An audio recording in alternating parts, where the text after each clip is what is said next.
Halftime Pizza and FightSaga.com proudly present War Week Radio with 5-decade fight trainer James Gogue. You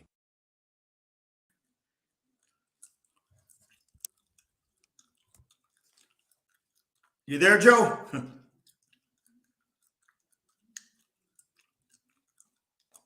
Stand by. Got a little technical difficulty real quick. Let me message him.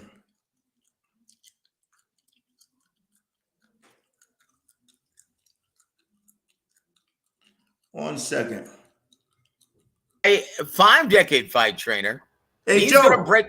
Can you hear me now, sir? Yeah, you were. I couldn't hear you. I was going to call you. Maybe I thought we had a technical difficulty. Oh my word. Yeah. I hope it's not going to be one of those days. We're having connectivity issues, but guys, and nothing though can spoil our big fight preview. Plant versus Benavidez. The only way this gentleman can do it, and it's going to be broken down. Previewed by a 5-decade fight trainer, the incomparable Coach James Gogue. James, how are you doing tonight, sir?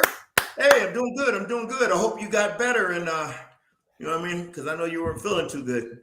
Yeah, everything is right as rain now, my friend. Okay. But yeah, it's been a minute since we've joined all of you guys.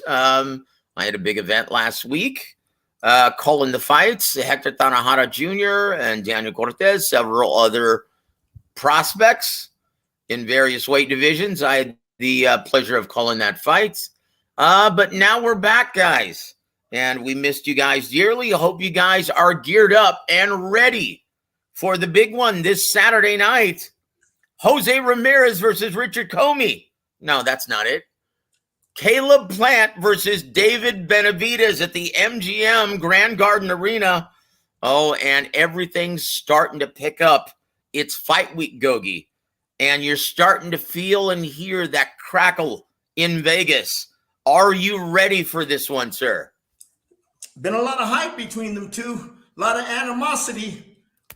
It ain't pay-per-view, it ain't pay-per-view worthy, but it's a good fight on my radar. I want, that got my attention.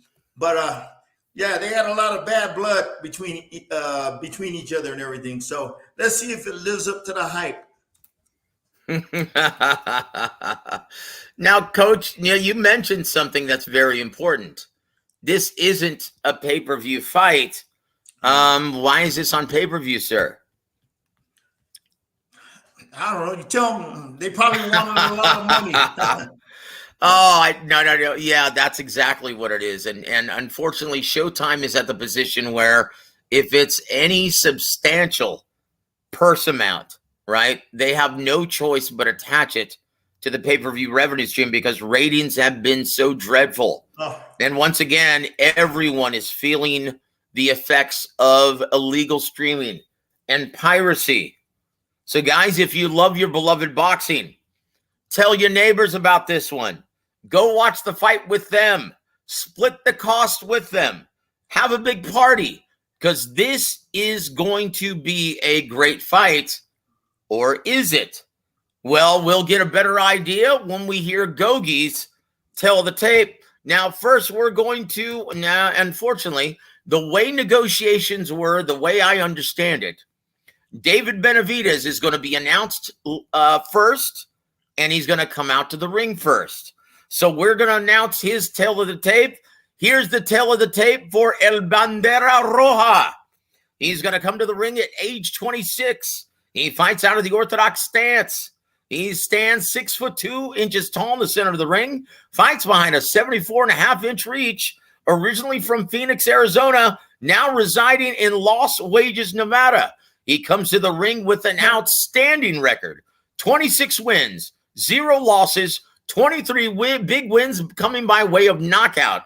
Coach Gogue, what is there to like about David Benavidez? He's from Seattle, Joe. He now resides in Seattle.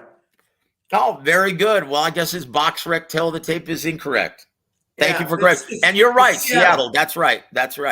Thank you, sir. Well, like about him, he's a tall, big, physical, super middleweight, aggressive, resilient, tough. Okay, he has that mental attitude of a fighter. long, rangy jab.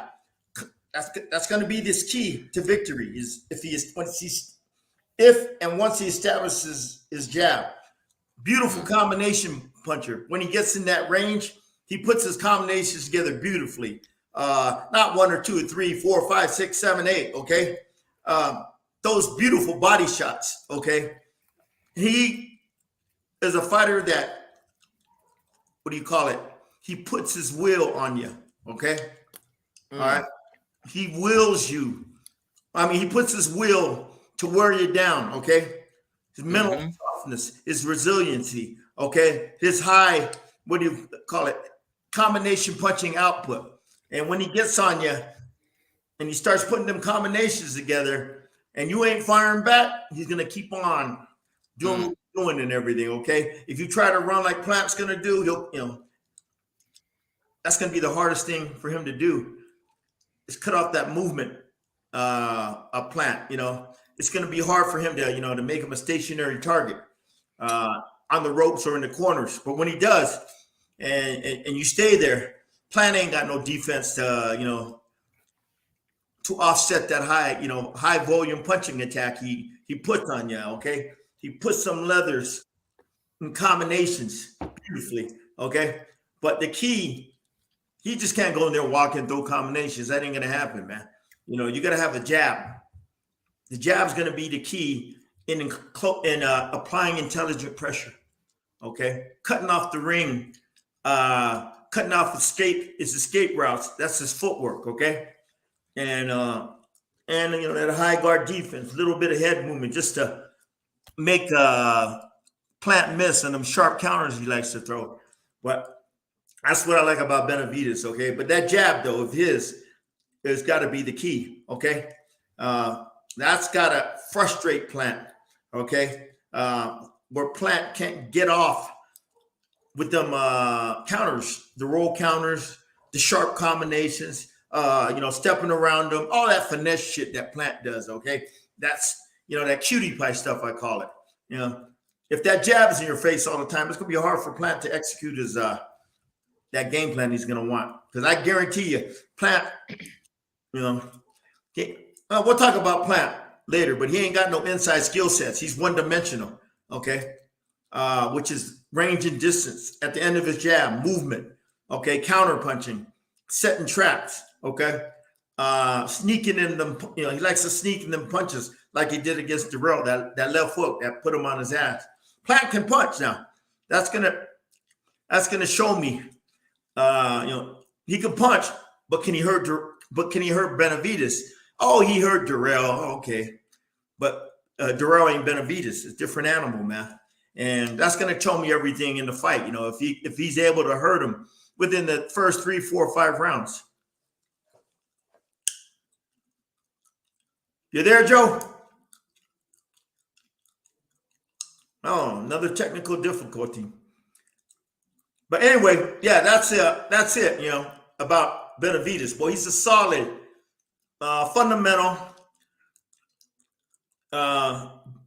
Fundamentals meaning he works his jab real well. Then once he gets this distance, he can put them combinations together. You there, Joe? Well, yeah, I'm here now, brother. My apologies, man. It's getting ready to storm here in San Antonio. I'm out on my patio, and yeah, I always have connectivity issues when it's cloudy and thundering right now. So my apologies, guys. But the jab is the key for Benavidez, for both of them, really. Whoever establishes their jab more effectively, more consistently, is going to have control of the fight.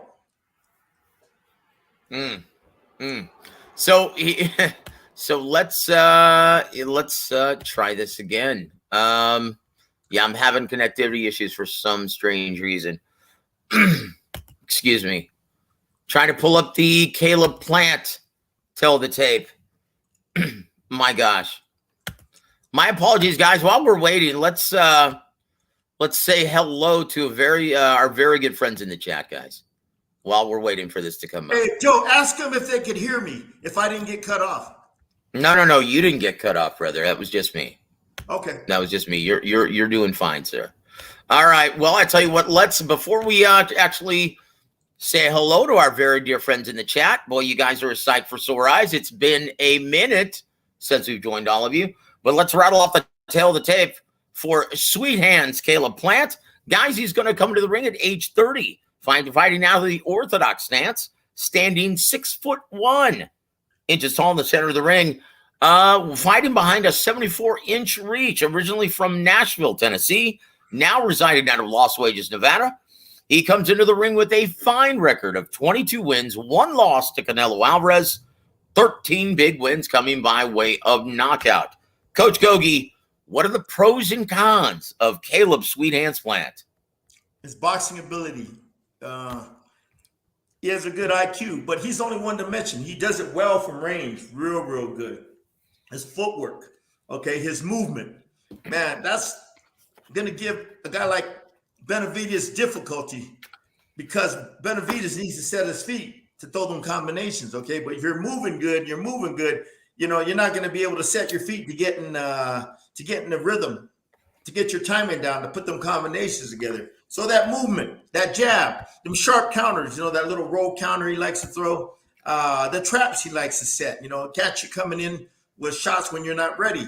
Then he pivots around you, okay? His game is the sweet motherfucking science. Hit and not get hit as least as possible, okay? And keep it at range and distance as much as possible. His feet is his biggest weapon. His ability to move in and out of range in circles, you know, to get you to not be a stationary target, a punching bag in front of you, which is going to be the key if he's going to win this fight against Benavidez, not to be a stationary target for a long time. Okay, keep giving Benavidez angles, moving in circles, so he can't set those feet. You know, once you set those feet and you're right in front of him, Benavidez is going to get off, boy. And once he gets off, well, them combinations are going to be coming. But anyway, like I said, Plant, because of his ability to box in circles, use angles, ring generalship, I call it, okay? To control that ring, that gives everybody problems, man. That's the biggest problem I see him giving Caleb Plant. Now, his weaknesses, he ain't got no inside game. He's one dimension at range and distance. You get him in the pocket, he can't fight like James Toney. I mean, with that little shoulder roll, you know what I mean? He's more defensive. He don't know how to, you know, sit there in the pocket and work like a skilled James Toney, like Roberto Duran. You know what I mean? He has no inside game. That's probably his biggest weakness and everything. But as range and distance, he'll block the shit out of you. If you keep it at range and distance consistently and let him control you with that jab and that movement, it's gonna be a long night for Benavidez. That's why he's got to hurt Benavidez right off the bat. Put him on his ass if he can. Get his attention. When you do that, Joe, okay, you're not going to be so brave and macho and just walk in and try to take your lunch money. You're going to be more cautious and careful, and you're not going to put that pressure, that fast pressure that you're going to need to cut off his movement, to cut off his escape route. Okay, and you're going to let Plant box in the outside comfortably. Man, it gives you problems, man. The boy's got good feet. That's his feet, his jab, his counters. I mean, if you make mistakes, he sees it. He got a good set of eyes. If you try to be overly aggressive and overcommit, you're gonna make you pay. Like I said, he's athletic. He's got good eyes. He's got good reflexes. He sees shit. And man, I check Benavidez every time he tries to rush me. Every time he throws that right hand, I lean back and counter with a left hook, a.k.a. Roy Jones Jr. I mean, time he's outside, he throws, he comes rushing in that right hand. He's dropping that right hand. Benavidez lean back, catch him with that left hook. Check left hook, yeah. But there's other ways to stop Benavidez's pressure. But you gotta time him well. There's got to be holes in his defense. You got to exploit him. But hitting him is not good enough. You got to hurt this Benavidez. He's a bully, boy. Okay, he's a bully. He's gonna want to, like I said, apply his will on you. Okay, And that's to get close and make it a street fight. You don't want to get in a street fight with Benavidez. You want to keep it range and distance as much as possible. And if it does get close, hell, man, just smother him, tie him up, turn him around, walk him around, take it back in the center of the ring. All right, yeah. I hope he worked on his grappling techniques, his tying up techniques, because he's gonna need that. He ain't got no inside game, like I said. Like a W.A.W. or James Toney, the way he fights on the outside, he ain't got no inside game. How to block and counter, rip to the body, stay in there, you bump him, pivot around you. He ain't got that shit. Or step at angles, and dip with uppercuts to the body, then get back on that defensive stance and catch his punches. So what do you do if you ain't got no offensive skills to fight in the pocket, either with your hands up or that shoulder roll stance? You bump him. You bump him right in the middle of his chest. Pivot around him. Step around him. Or bump him. If you can't step around him, slide laterally at an angle. Then counter him.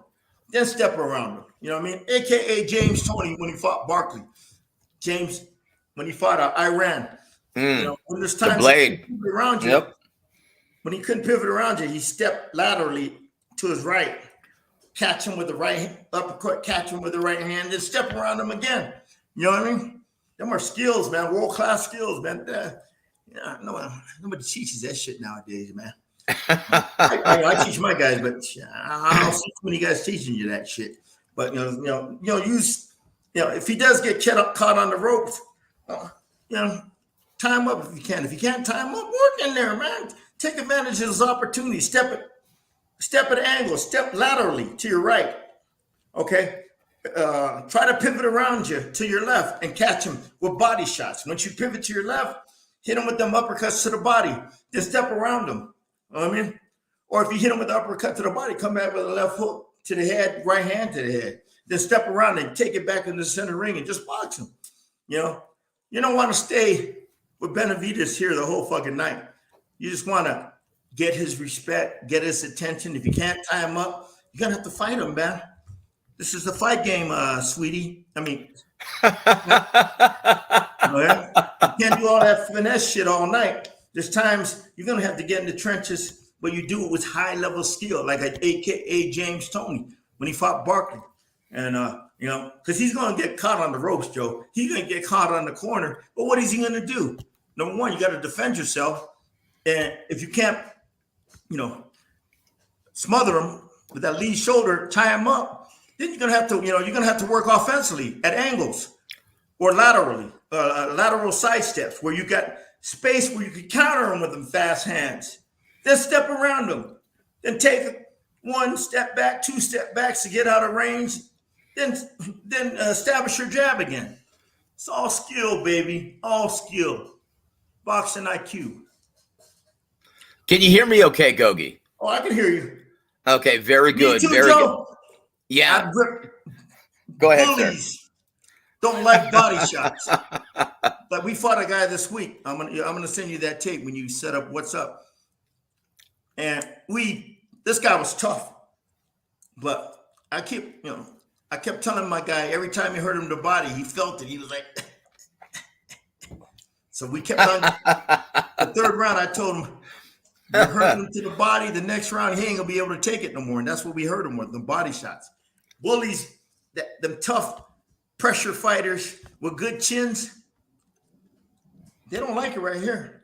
And that's one thing Plant, hopefully he worked on, because that'll give him an extra weapons in his arsenal he could use to dissuade that bully Benavidez from, pressing the attack all night. Okay. That boom, wham, the right hook to the body, come back with that right uppercut, dig them left uppercuts inside, hit him right here in the midsection, Joe. Right here. The breadbasket, as they call it in boxing. Ain't too many fighters. If you hit them right, when they're breathing in, and you hit them, the air is trapped, okay? When you get hit right here in that midsection with that little left uppercut or right uppercut, and you're breathing in when you get hit, frightening feeling, man. You can't breathe. You're stuck. that's the shot my guy hit that tough Mexican kid we fought with that left uppercut. The guy was trying to, bully him and all that. So he hit him with the right hand. Then he pivoted to his right a little and hit him with that left uppercut. We worked on that in training a lot. And it caught him right here. And that guy froze like this. My guy seen him freeze. He circled around him. He stepped around him, put him on the ropes, finished his ass off. Yeah, put the nails in the motherfucking coffin. You know what I mean? And that's what Plant got to do, man. That's for me, man. I don't know what the fuck they're doing, man. If they think they're gonna be all sweet and just to hit, fuck you. You gonna get your ass whooped. That ain't good enough to beat Benavidez unless you can hit like Inoue. Okay. Yep. Well, it's gonna be a good fight. Well, I tell you what. Before we train Plant, fuck that. Well, you ain't gonna bully me, motherfucker, you bitch. Okay, you're gonna feel it when you're gonna pay the price when you get in that range you want. I'm gonna have something for you. You're gonna pay the price. Okay. Yep, that's the only way he's gonna earn that respect, man, and keep Benavidez make him think twice about closing that distance. Can you hear me, okay, Gogue? Can you hear me okay right now? Very good, guys. This is a game of respect and putting fear into your opponent. All right. That's it. Guys, before we hear Coach Gogue, before we go over the odds and hear Coach Gogue's prediction, I want to say hi to our very dear friends in the chat. Want to give a shout out to my brother, Sly Tendencies. Says, Joe, Coach Gogue, how the hell is everybody? We're doing great. It's good to be back. Sly. It's good to be back. And thanks for joining us. He also says this. Why is it on pay-per-view? 2 words, Al Heyman. Well, to be fair, brother, once Steven Espinosa pays that licensing fee, it becomes his event. The network determines if they're going to show on regular subscriber Showtime or Showtime pay-per-view. Okay, so it's all Showtime determining whether or not this is going to be on pay-per-view.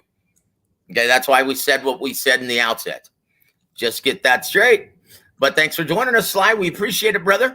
Also want to give a big shout out to my brother Bruce, Cast, Boxing, Jazz, and more. Guys, if you haven't already, please go subscribe to my brother Bruce. Great boxing historian, always shows great fights on his channel. Please go join him sometime. Thanks for joining us, brother. And want to give a shout out to my brother Andrew Charles. What's good, fellas? Salute to you, brother. Thank you for always being here for the coach on this special Wednesday. Also want to give a shout out to my brother John McSmith. Excuse me. Salute to the incomparable, one-of-a-kind trainer, the legend himself, the always entertaining Coach James Gogue. Yes. Thank you for supporting the coach, my friend. It's good to be back. Also want to give a big shout out to my brother James from the Boxing Source. Guys, if you haven't already, please go subscribe to my brother James. Always does great work. He's a credit to the industry. Hey, Joseph, what are you eating?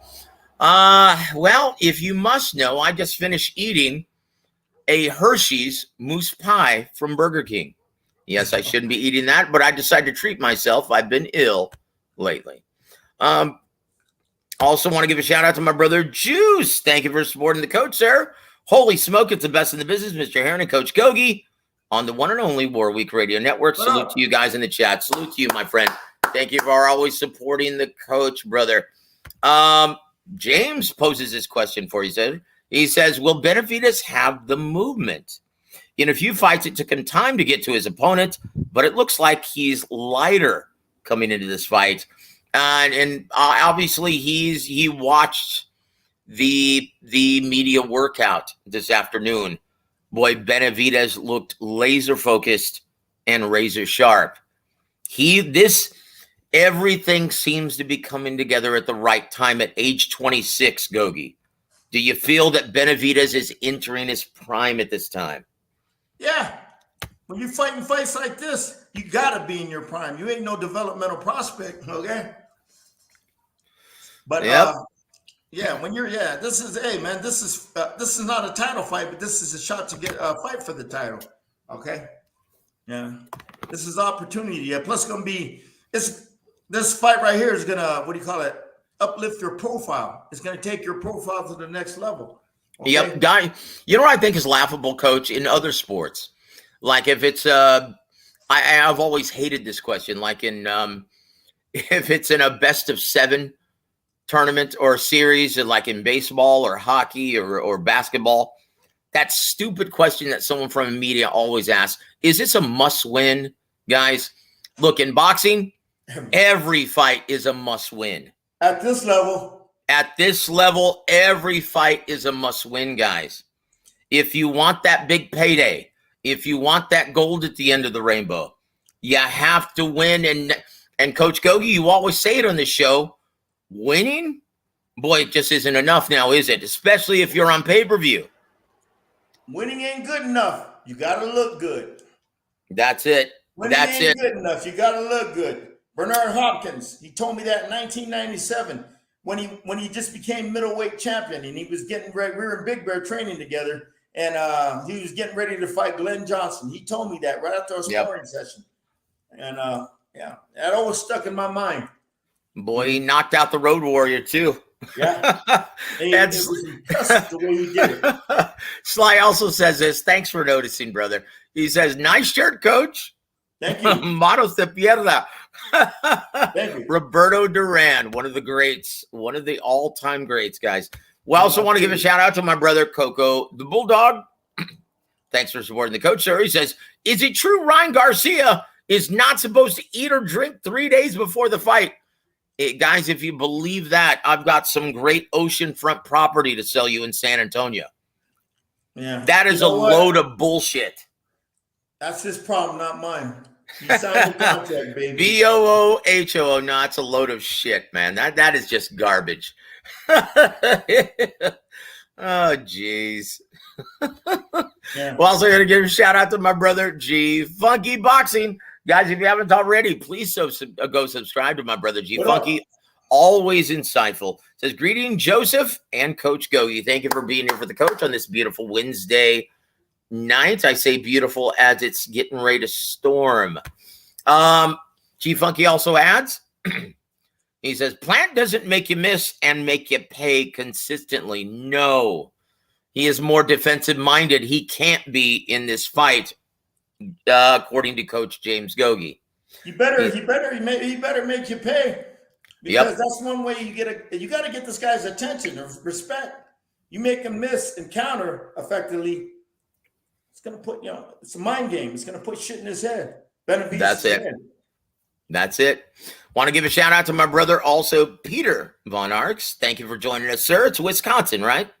He says, good evening, Joseph and Coach Gogue. Good evening to you, brother. Very good to speak with you this evening. Also want to give a shout out to my brother, Dex1K. Thank you for supporting the coach. And yes, Coach Gogue is a laugh riot, my friend. What up, Dex? Juice also seconds that. Peter says this, Plant vs. Benavidez is going to be a pretty big fight, in my opinion. Yes, it's a buzz, Peter. It's starting to catch fire right now in Vegas. Most people are buzzing about it. And if you look at the crowds at the media workout today, boy, it was very healthy, guys. Very healthy. All right. Cali Fire, welcome to the show, sir. Thank you for supporting the coach on this Wednesday. He says, Plant can't match Benavidez or David's fire. You don't want to get in a firefight with him. Yep. He wants to keep it at range and distance as best as possible. Fight an intelligent fight. You don't want to get in a slugfest with Benavidez. Fuck, Benavidez will knock him out. All right? Range everything smart and intelligent. Also want to give a shout out to our brother, Rider of the Storm. Well, that's what I'm doing currently. Salute to you, my friend, and thank you for supporting the coach on this Wednesday. Guys, let's go over to check our favorite book out of Vegas. That's the MGM Grand. Right now, Coach, David Benavidez is listed as the healthy favorite, and he's listed as a minus 300 or a 3-1 betting favorite. All right. While Caleb Plant is listed as the plus 250 or the 2.5 to 1 betting underdog. Coach Gogue, do you agree with those odds, brother? Accurate. They're very accurate. Okay. This is not going to be this is not a mismatch, okay? Them odds are very accurate, okay? They're giving the edge to Benavidez because of his punch output, okay? Mm-hmm. But they got the odds close enough where because of Plant's speed, his movement, okay, might give Benavidez problems, okay? So we'll see. Should be a great fight, guys. We're really looking forward to it. And Coach Gogue, now 30 minutes into the show, what is your official Coach Gogue prediction for this Saturday night's main event, Caleb Plant versus David Benavidez? Once he starts establishing that jab, okay, that's gonna affect Plant in his ability to control range and distance. And once he starts closing that distance in the later rounds, just like the Canelo fight, that movement gave him problems, Canelo. But once Canelo started getting that range in the later rounds, he's got to let them combinations flow. And I think there might be a late round stoppage in Benavidez' favor. But if Plant can hurt him early on and keep that range and distance with that movement, box the shit out of him, and catch him with shots where Benavidez opens up and makes mistakes and hurts him. Well, you're going to see you're going to see Plant, being comfortable at distance and just box the shit out of him, hurting him at times when Benavidez makes those mistakes and everything. As long as he can stay off the ropes, stay out of the corners where he's not a punchy bag, a stationary target, and keep the fight as much as possible in the center of the ring. Well, hey, man, the playing field gets a lot even in Plant's favor because his ability to box, counterpunch, okay, and the movement, okay, where Benavidez can't set his feet to get in the rhythm, to get that timing down, to get that momentum established, to put those combinations together. But you got to go with the odds, man, which is David Benavidez, you know what I mean? Like I said, I don't know what the fuck they do in practice, but the main thing when they're in practice is they better know how to cut off that ring, cut off them escape routes when Plant's by the ropes. Yep. Establish that jab effectively, okay? It ain't all that shit Memo Heredia is doing with all that weight. Fuck that shit. It's going to be intelligent tactics on knowing how to neutralize Plant's movement, take away his jab, his effective counterpunching and stuff like that, okay? Yeah. It ain't that fucking way. Nah. When you get in a fight like this, it's IQ, okay?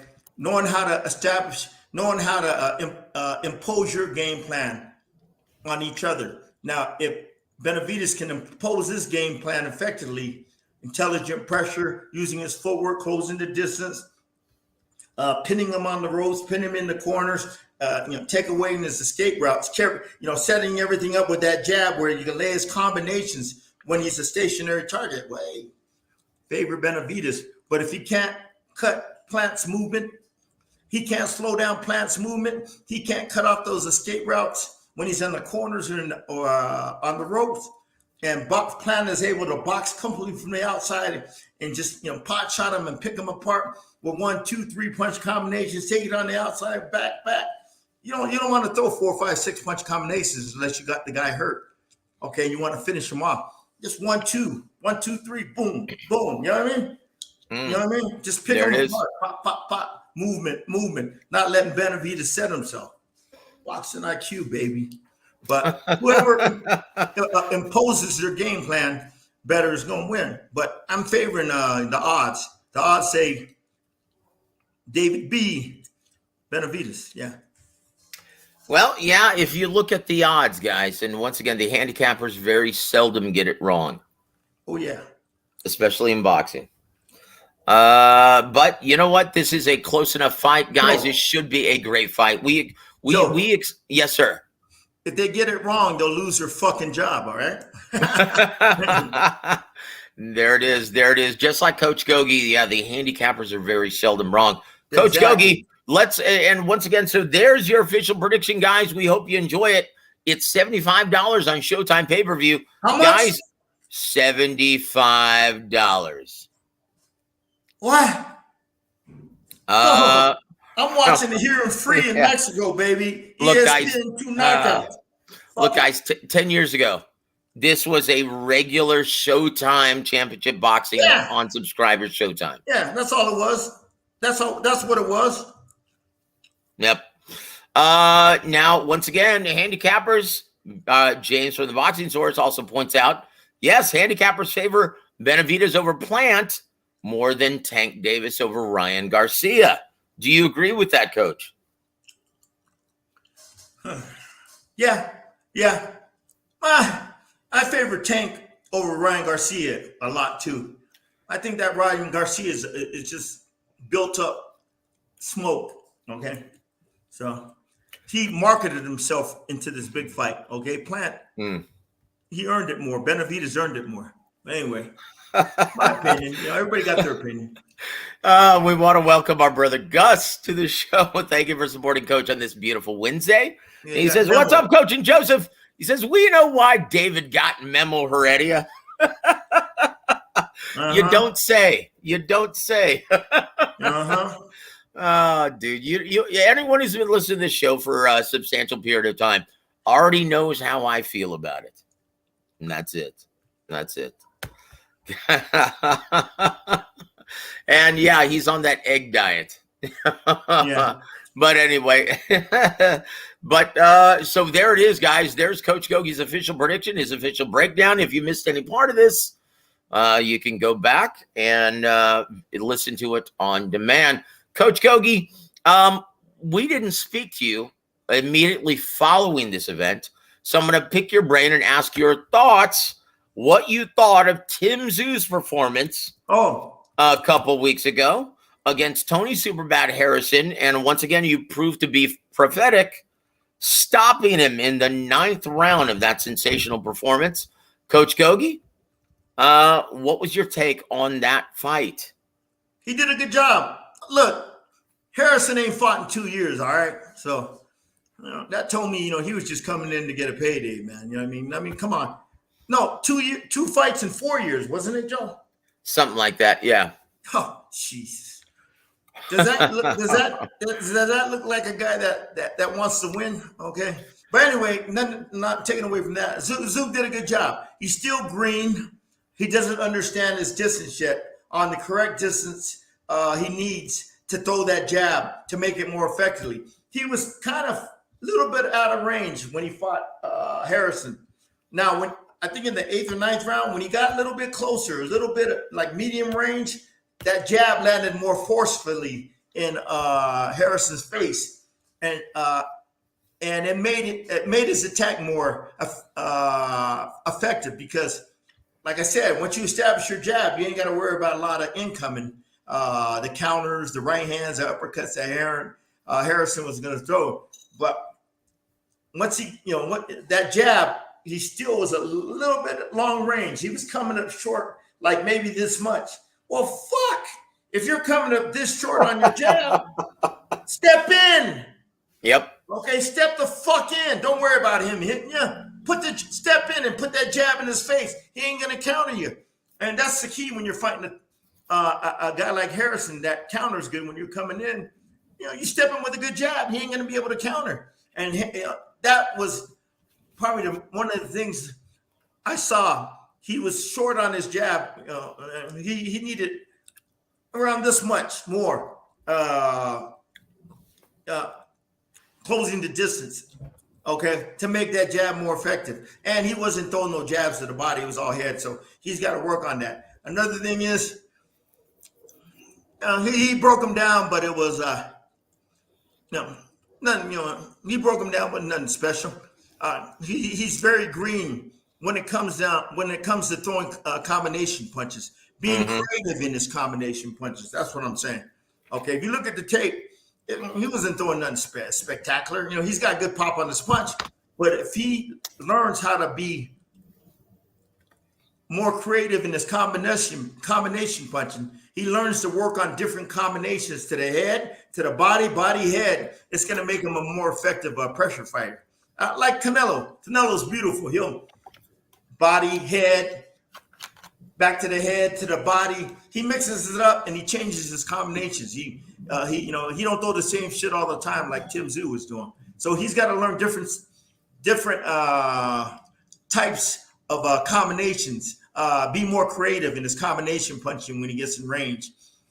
It's like an offensive coordinator in football. You got to add more plays to your playbook. Okay, that's what he got to do. He's got to add more plays, more not weapons, more different types of combinations. Be more creative when he throws them, and that's going to make him a more effective fighter. That's what I see. Now, if you watch the tape, you'll see the same shit. Okay, if you know boxing. Anyway, and there it is, and there it is, and so here's the big question, Gogue. Here's the big question: is he ready for Jermell Iron Man Charlo? That version, nope. That version of Tim Tszyu ain't ready for Charlo. No. That Tostano is a better fighter than that Tszyu. All right. Mm-hmm. Yeah. So that version, no. Don't believe the fucking hype. There it is. There it is. Spoken from James Gogue. I want to thank Low Clarity for joining us, for supporting the coach. Thank you for being here on Wednesday. He says, it actually is insane that the odds are closer in the Tank fight than the Plant Benavidez fight. It shouldn't look like that, I don't think. Yeah. What do you think, Coach? Me, I think Tank is going to smash Ryan Garcia. All right?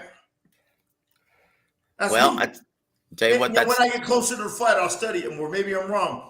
The only reason why I give him a chance in this fight because he's got Joe Goosen training him. All right. Yep. And there it is. And there it is. And look, guys, let's take a look and let me see if you like any of these fights on the pay-per-view prelim this Saturday night, Coach.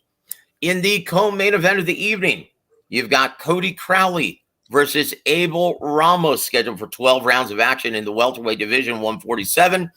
Coach, do you like this fight? Who? Cody who? He's a contender at 47. Cody Crowley versus Abel Ramos. Who the fuck is he? Well, I guess that's a big no. I actually like the fight. I think it's going to be an excellent scrap. And Abel Ramos. Who's he? I think is that guy from Phoenix? Yep, Abel Ramos is a very good fighter. Jesus, and on the next, it's his brother, Jesus Ramos versus Joey Spencer. Jesus Ramos versus Joey Spencer. Yep. About time that Joey Spencer, he ain't shown me shit. Anyway. I think Jesus Ramos is going to whoop his ass. Okay, that's just my thoughts. And in the opening bout, I love this fight, and I feel bad for Chris Colbert. He's going to get it. It's Chris Colbert versus Jose Rayo Valenzuela. Valenzuela coming off a knockout. Fight. Yep. So this is a big fight for both men. Oh hell yeah! Right. So he's getting back on the stage this fast when he got knocked out like that. That means it's sink or swim. That's it. Tom Brown ain't playing around. I love this pay-per-view card, Gogue. Guys, once again, tell your neighbors about it. Tell your friends. Go plan a big party on Saturday night. Split the cost. Pay for it, though. Guys, this is going to determine whether or not boxing remains on Showtime, CBS. All of these are big events for Showtime, right? Hey, Joe, who's that? Who's that? What's that guy, Crowley? Was he a southpaw, right-handed? Cody Crowley. Let's take a look. He's 21-0 with 9 knockouts. A very good southpaw from Canada. All right. Undefeated. In his last fight, boy, he really did a number on poor Josecito Lopez, but that's not saying much. Josecito is a shot fighter, but he's undefeated. Boy, he's going to get it, though. This is going to be a very severe test against the hard-punching Abel Ramos. I'm looking for the Ramos brothers to come up big in this pay-per-view, but that's just me. That's just me. Once again, this is a terrific fight card, guys. All right. Go support it. Once again, tell your friends, tell your neighbors, tell the guy standing next to you in the grocery line that you better get this pay-per-view. This is going to be an awesome fight. Coach Gogue, what's amazing, and I thought it was very important to go on once again to showcase your preview of this spectacular matchup, Plant versus Benavidez.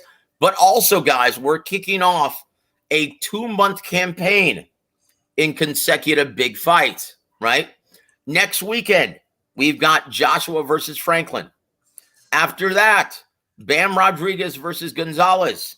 After that, Joe Joyce versus Zhili Zhang. Right after that, Tank Davis versus Ryan Garcia. We did have Fury and Usyk on the schedule, but not anymore. Instead, it's going to be Stanionis versus Ortiz 6 weeks away. And then also now it's been postponed, Inoue versus Fulton. Naoya Inoue suffering an injury in training. He did. Oh, man. Really? Yep. Yeah, unfortunately, brother. But once again, the big news, and I really hate that this is happening, right? Taking the focus away from Plant versus Benavidez, but everyone is talking about, Coach Gogue, Fury versus Usyk falling apart at the last minute. Yeah. And everyone is, and once again, he deserves this because he talks so much shit. But it's Tyson Fury. Everyone is hanging him out to dry, saying he should retire. He's demanding way too much money. But to be fair, guys, now here's how it fell apart, guys. Okay? Now Gogue, you're new to this. You don't pay any attention to this stuff usually. But this fell apart because of a damn rematch clause. A rematch clause, Gogue. Who wanted a rematch? Here's where it fell apart. They're willing to give Alexander Usyk a rematch clause, but Alexander Usyk wanted a 70-30 split in his favor if he won the first fight. Tyson Fury wouldn't do it. I think he went a little too far by asking that much. In my opinion, Coach, both men are to blame for this, but unfortunately, Tyson Fury is getting the brunt of all the criticism from the fans. What say you? Are these fighters asking for too much damn money? Of course. Once they started spoiling with all this money, they ain't going to take less. No. That's it. When you consider all the money that Usyk made in his last fight, he feels that he is not the dramatic B-side that Tyson Fury believes him to be. That's where the breakdown occurs, guys. Both men are to blame for this. Make no mistake about it. Everyone is blaming Tyson Fury about this. But when you think about it, how do you let a fight deal for the undisputed heavyweight crown fall apart because of a damn rematch clause? That is the dumbest. Boxing, man. That's boxing for you. That is the dumbest effing thing I've ever. So now, Usyk, you're going to start negotiating with Frank Warren and Daniel Dubois. And if you thought you were getting shafted by Tyson Fury, well, how much do you think your purse is going to be with Daniel Dubois? Brother, you just screwed the pooch. And you know what? It just sucks for boxing. And unfortunately, everyone is ranting about this rather than celebrating Plant versus Benavidez. Man, I'm so sick of boxing. It's been so fucked up the last couple of years. I try to keep my way, keep away from all that bullshit and try to keep my mind positive on the fights that are being made. That's it. That's it. That's why we don't like, that's why Coach Gogue does not like, in his terms, talking about a bunch of noise and nonsense. Yes, okay. It's ridiculous. It gets you in that negative state of mind. I try to keep my mind positive as possible. And that's it. And the fights that are being made, well, that's what I want to focus on. If they don't want to fight, fuck them. I don't care. Fuck you guys. Fuck both of them. How's that? That's it. That's it. That's my sentiment exactly. Screw the both of them. Tyson Fury, just retire, brother. And Alexander Usyk, have fun fighting two non-ticket sellers Well, Daniel Dubois actually sells some tickets in England. That's going to be a He healthy ain't fight gonna if make it's that in the kind UK. of money fighting Tyson Fury, baby. Yep, that's it. You know what? If you thought 30% of Tyson Fury's gate was small, boy, 80% of Daniel Dubois' gate isn't going to be shit. Now, once again, James from the Boxing Source points this out. They say Daniel Dubois is hurt. I heard the same thing. So guess what? Our man, Coach Ronnie Shields, and his guy, Filip Brgovic, is the next in line with the IBF Interim Championship. All right. That's it. That's it. That's it. Coach, now last bit of news, right? We're going to go over. Last bit of news. Anthony Joshua in the O2 Arena. He's going to be fighting Jermaine Franklin. And do you like this fight under the new trainer, Derek James?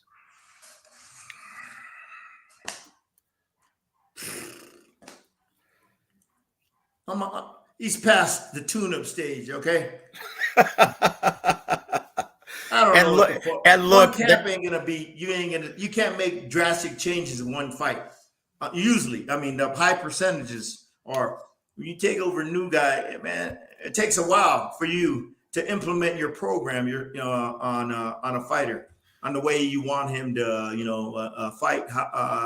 To see the improvements you want to see. Yeah. Yep. Yeah, Joshua, you're at the back of the line. You're gonna have to fight your way back up, baby. Well, look, and you know what? Ticket sales reflect exactly what you're saying, Coach. Tell me how ticket sales. Only 14,000 sold right now in the O2 Arena. That's fucking a lot, man. well, considering that you're supposedly the biggest draw in the heavyweight division right now. Who? In his hometown, Anthony Joshua. Well, that's still good. 14,000. I'll take that. You know what I mean? But it hasn't sold out yet. How many? What does the place hold? I think like 16,000. He's almost there. Shit. Yeah, once again, it's going to sell out. But this is not characteristic of an Anthony Joshua outing. Yeah. Most of the time, his fights sell out within a couple of days. Yeah. Coach, and now he said he's gonna have to build himself back up. That's it. Now James also has a bit of news, and I've heard this as well. I don't think this is going to happen though. Yeah, Brgovic is next in line, but the rumor is that Wilder could be fighting Usyk. Coach Gogue, are you interested in that fight? Interested, yeah. Wilder's got a name. He's coming off a win. Man, as long as he don't get hit by that big right hand of Wilder, Usyk's gonna box circles around this fucking guy, novice.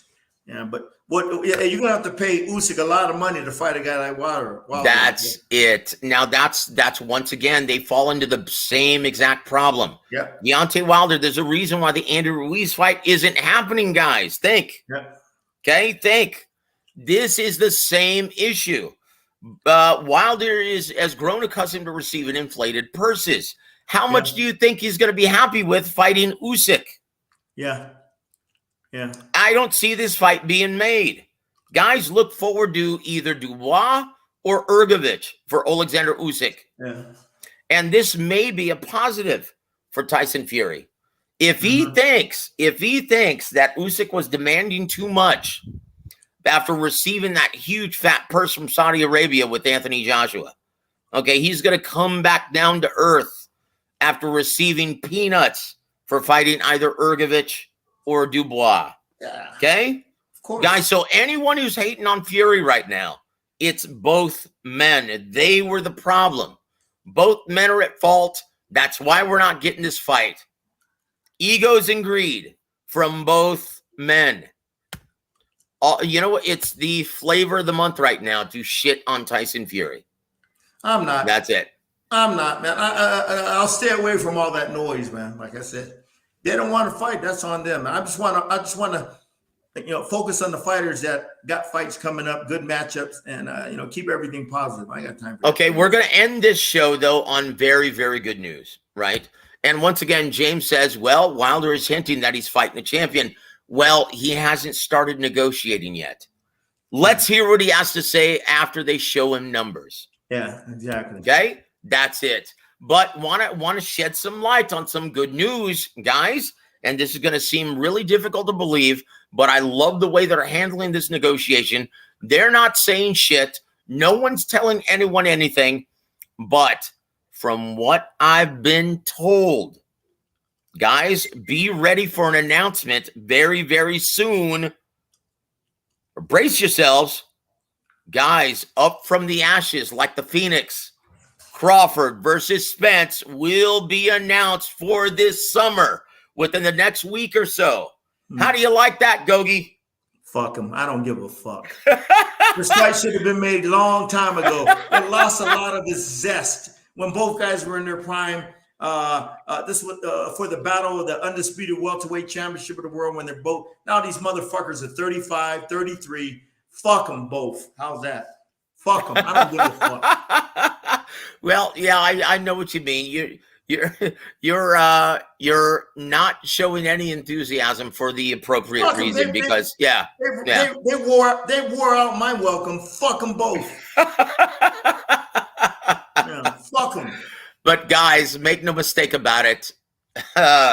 Announcement is imminent. It's coming soon. I've heard it from a very, very good source, and Coach Gogue knows who that is. Man, look, like I said, this fight should have been. It was a hot fight back then. Now it's not hot. It's not as hot like it was back then. You got to strike that. You got to strike the iron when the kettle was boiling. All right. That's it. Fucking guys, motherfuckers are 35. Come on, a super fight is when two guys are in their prime, not when they're fucking 35 and 33, whatever these mother. And is it going to be a catch weight at 51 or 52? Back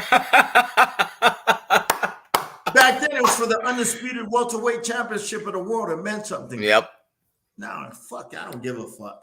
I'll watch it because I'm a boxing guy, but it doesn't have that same appeal. Yep. Well, that's why we love you, Coach. Always bleed the truth, brother, on this show. We love it. Yeah. Thank you. Never change who you are, my friend. No. Like I said, man, I've been in boxing, I don't know, 40 years or something like that. Yeah. So, yeah, man, I know I came from the era, the last golden era of boxing was the 80s. I knew as a kid growing up in the 70s, watching boxing and getting involved in boxing in the 80s, I remember what real boxing was about, man. Okay. And when it was popular, when it was mainstream. Okay, not a niche sport like it is now. Okay, it's a fucking niche sport. Yep. Okay, all you got to do is look at the ratings of Showtime. Okay, I had to tell you where they used to get $1.5 million. Now they're getting what, 250,000? Come on. Yep. Lost a lot of fans. Okay. Guys, that's the reason why we're seeing this fight on Saturday on pay-per-view. Yeah. Now, very, very briefly, Coach, Jose Ramirez versus Richard Comey is going to be going on at the same time for free on ESPN. Yeah. From what I'm understanding, I don't know how accurate this is, but from what I understand, sold out Fresno Arena, right? Okay, what's the gate, Joe? Like Don Chargan always tells me, what is the gate? All right, he don't give a shit if what's the gate. He don't care. What's the gate? How much revenue and ticket sales is the fight bringing in? All right, then we could talk. Back then, I remember Don, when he did a sellout with Tony Lopez versus Jorge Paez, the fight was sold out a month before the actual event. It did 750,000 at the gate. It broke the Arco Arena. Yep. It broke Muhammad Ali and Ken Norton's record when they fought the second time, I think, or first or second time. Yeah, and that's what Don wants to know. What's the gate? Okay, a lot of times, a event is sold out. And, they bring $50,000 of revenue and shit. Come on, man. Fuck out of here. Yep, that's right. What is the gate? What's the numbers at the gate? We're not going to find out until post-fight, right? Yeah. Post-fight, what the actual receipts are. But he is a draw over there in the Fresno area of Ramirez. Yes, he is. Which is good for boxing because boxing ain't got too many draws in their local in their local hometown kids in their areas, man. Every time he fights in Fresno, it's always a 14,000 seater that he fights in, James. So once again, my reasoning for bringing this up, once again, do you think this is going to deter from people purchasing the pay-per-view Plant versus Benavidez? Well, no, that Plant Benavidez, man, is Joe. Let's get this straight. They're not going to buy it. They're going to pirate the motherfucker. Okay, they're going to watch this fight because it's getting more buzz and more attention. It has more appeal to the masses out there. But they're going to pirate this motherfucker because a lot of young kids or people who are computer smart, they don't know how to get the link. All right. Well, that seems to be the ongoing dilemma within the business of boxing. Well, before we leave, I want to give a shout out to my brother, Tony Manzano. Hi, Joe and Coach. Thank you for joining us. Better late than never. But if you missed any part of the show, you can listen to it on demand, guys, and listen to how Coach Gogue sees the fight playing out. It's a brilliant breakdown, Tony. You don't want to miss this. But, Coach, we're at the end of the line. We've been on the show for 62 minutes now. Your thoughts or your parting shots for our listening audience, sir? I'm going to tune into that fight. Plant Benavidez, it got my attention. If I get a chance, I'll watch that Comey Ramirez. That's kind of like the back seat. And Sanisha Estrada, I'll watch her. I like watching her. That's about it. Plant Benavidez, yeah. That's crazy buzz out there. Guys, but we're just beginning once again, not on this show, but in a series of events, series of shows. We're going to be breaking down Joshua Franklin, Bam Rodriguez versus Gonzalez, Joe Joyce versus Yili Zhang, Davis versus Garcia in consecutive weeks. So, guys, look forward to that. We're just getting started. This should be, now, once again, guys, don't ponder on the negative. Don't ponder on Fury versus Usyk falling apart. Don't ponder on Naoya Inoue suffering an injury, getting postponed. Guys, look forward to the fights coming up. Tell your friends about it. Tell your neighbors. Be the ambassadors of the sport. Guys, that's just going to about do it, though. On behalf of the awesome 5-decade fight trainer, Coach James Gogue, I'm Joseph Heron. You've been listening to War Week Radio. It's good to be back, everybody.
Halftime Pizza and FightSaga.com proudly present War Week Radio with 5-decade fight trainer James Gogue.